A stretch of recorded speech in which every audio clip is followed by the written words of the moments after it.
As a political science major, my plan was to go to law school after this, and after that, I wanted to go into government as a congresswoman or something like that. But since I have this urban planning class this this semester, let me fucking tell y'all what I just learned because I think I want to go into urban planning. So it's this thing called de jure segregation, right? It's basically a legal restriction against certain people being able to come into certain communities, towns, areas, whatever the fuck. And if you get caught in those areas, then they can arrest you, give you a ticket, all that. You don't have to be doing shit illegal just for being present or seen in certain areas. This is a current fucking thing. Y'all know when y'all walking down the street and then the street name just changed all of a sudden, and it's the same fucking street? That started because in 1922 Atlanta kicked it off, and they basically started changing the names once you left from a white area to a black populated area. It's strange because what the fuck. Then it's this thing called a prestigious covenant, right? A prestigious covenant is basically like any of these prestigious universities and colleges, they literally have laws. Mind you, this is what urban planning people do.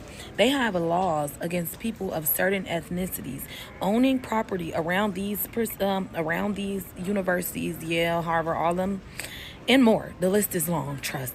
They can't own. Now, if you get lucky enough to find somebody to rent to you around there, hey, but you can't own property in these areas. Swear this shit is real. Then following up with that, why the fuck we got this thing called boosterism?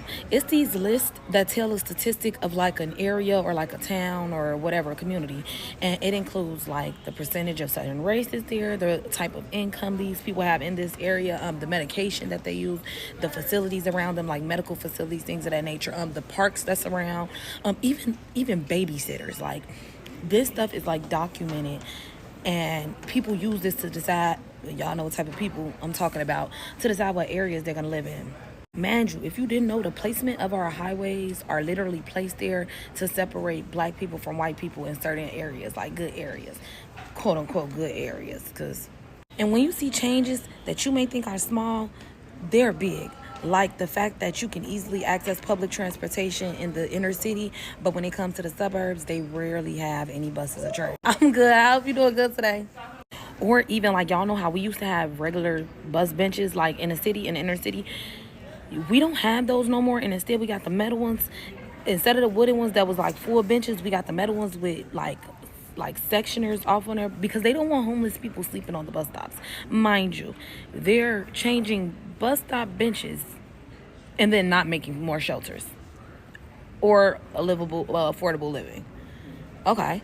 Or when you notice shit suburban schools are way bigger than city schools, it's because city property, to own city property, costs so much more in the ghetto than it does in the suburbs, even though it's lower income in the ghetto. Okay. This is what urban planners do, G. It's sick. And y'all know I chose this major. I chose my path for my life, for my career, because I want to make a difference from the inside out. You can't just make a difference saying you want shit to change. You want shit to change, baby. You got to go in and change that shit.